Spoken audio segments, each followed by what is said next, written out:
यह व्यक्ति एक लंबे समय से कट्टरपंथ, असहिष्णुता एवं आतंकवाद की विचारधारा से प्रभावित प्रेरित होकर उसका अभिन्न भाग बनता हुआ, सक्रिय सहयोग करता हुआ उनके षड्यंत्रों में और उनकी योजनाओं में भागीदार हो रहा था।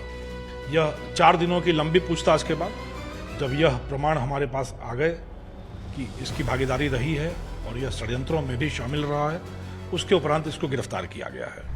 राजस्थान के एंटी टेररिस्ट स्क्वाड ने बड़ी कार्रवाई को अंजाम दिया है, जिसके तहत अफगानिस्तान के आतंकी संगठन से जुड़कर आतंकवाद फैलाने वाले मौलाना को गिरफ्तार किया है। इस कार्रवाई को अंजाम देने में मुख्य किरदार रहे आईजी विकास कुमार हमारे साथ हैं। विकास कुमार सर, बड़ी कार्रवाई की है। अफगानिस्तान के आतंकी संगठन के साथ मिलकर किस प्रकार से आतंकवाद ये मौलाना फैला रहा था और क्या कुछ इसने अब तक कबूल किया है? जिस व्यक्ति को हमने अभी गिरफ्तार किया है, विधि विरुद्ध क्रियाकलाप निवारण अधिनियम की विभिन्न धाराओं के तहत मोहम्मद उसामा पुत्र मोहम्मद अनवर, निवासी मुहर्रम चौक सांचौर, यह व्यक्ति एक लंबे समय से कट्टरपंथ, असहिष्णुता एवं आतंकवाद की विचारधारा से प्रभावित प्रेरित होकर उसका अभिन्न भाग बनता हुआ, सक्रिय सहयोग करता हुआ उनके षड्यंत्रों में और उनकी योजनाओं में भागीदार हो रहा था। यह 4 दिनों की लंबी पूछताछ के बाद जब यह प्रमाण हमारे पास आ गए कि इसकी भागीदारी रही है और यह षड्यंत्रों में भी शामिल रहा है, उसके उपरांत इसको गिरफ्तार किया गया है। यह व्यक्ति न सिर्फ स्वयं बल्कि अपने संगियों, साथियों, परिचितों को भी कट्टरपंथ और आतंकवाद के पथ पर प्रवृत्त करने का लंबे समय से प्रयास कर रहा था। जो शेष 4 व्यक्ति पूछताछ के लिए इसके साथ लाए गए थे, उन व्यक्तियों पर इसने लगातार यह दबाव बनाया, यह प्रेरित करने का, दुष्प्रेरित करने का प्रयास किया कि वह भी इसकी विचारधारा से सक्रिय रूप से जुड़े। उनके जुड़े होने के कोई प्रत्यक्ष प्रमाण सामने नहीं आए हैं, अतः उन शेष 4 व्यक्तियों को डी रेडिकलाइज किया जाएगा तदर्थ समिति के द्वारा और मोहम्मद उसामा के विरुद्ध यूएपी एक्ट की धारा के तहत प्रकरण दर्ज करके उसको गिरफ्तार कर लिया गया है। सर, 4 लोगों के ब्रेन वॉश करने की बात अभी तक सामने आई है। क्या उस संबंधित क्षेत्र में और लोगों का भी ब्रेन वॉश इसने किया, क्योंकि समुदाय विशेष के लोग लगातार संपर्क में तो इनके थे? अभी अनुसंधान प्रारंभ किया गया है।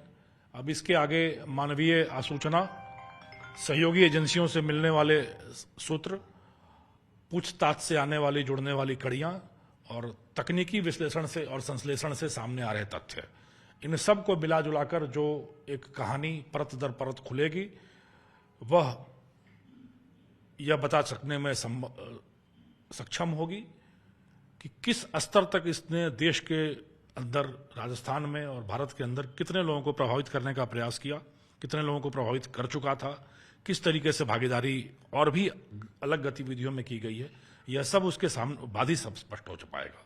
जो 4 व्यक्ति अभी हमने पूछताछ के लिए बुलाए थे, उन व्यक्तियों को स्पष्ट रूप से इसके द्वारा दुष्प्रेरित करने का प्रयास किया गया था, पर यह संख्या सिर्फ शुरुआती संख्या कही जाएगी। सर, चूंकि अंतर्राष्ट्रीय संगठन के संपर्क में था, तो क्या टेरर फंडिंग का भी उल्लेख फिलहाल हुआ है? टेरर फंडिंग के दृष्टिकोण से अभी अनुसंधान बढ़ाया जा रहा है। फिलहाल इस तरह के कोई सबूत साक्ष्य सामने नहीं आए हैं, परंतु विचारधारा, व्यूह रचना, योजनाबंदी और षड्यंत्र में संलिप्तता उजागर हुई है। अंतर्राष्ट्रीय संगठन के लगातार संपर्क में ये मौलवी था, तो क्या जब गिरफ्तारी इसकी हुई उससे पहले क्या ये विदेश जाने की भी कोई योजना बना रहा था सर, या फोन कॉल के जरिए कनेक्टेड था? ये सोशल मीडिया के माध्यम से, विभिन्न संचार व्यवस्थाओं के माध्यम से लगातार संपर्क में था संगठनों के, और कुछ दिनों में ही इसकी विदेश यात्रा की भी तैयारी थी, जिसके संबंध में अनुसंधान किया जा रहा है कि आगे कहाँ जाना था या क्या करना था।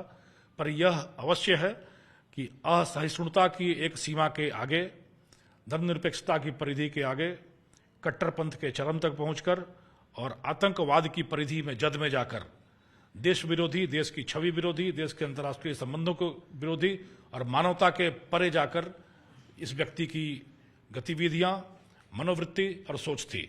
और इस तरह की गतिविधि, मनोवृत्ति और सोच का निवारण करना, समाधान करना और सभी को सही दिशा में ले जाया जाए, इस हेतु देश की सारी सुरक्षा एजेंसियां, एटीएस कटिबद्ध हैं और दृढ़ संकल्प होकर लगातार सतर्क और चौकस रहकर इस पर निगरानी रख रही हैं। बिल्कुल, भविष्य में भी इस प्रकार की कट्टर मानसिकता को उजागर करने वाले जो ये आतंकी संगठन है और आतंकी आका हैं, उनको नेस्तनाबूद करने के लिए राजस्थान की एंटी टेररिस्ट स्क्वाड लगातार प्रयासबद्ध है और इसको एक्सपोज करने के लिए लगातार कार्रवाई को अंजाम भी दे रही है। कैमरा पर्सन भवानी के साथ लखवीर सिंह शेखावत, टाइम्स नाउ, जयपुर।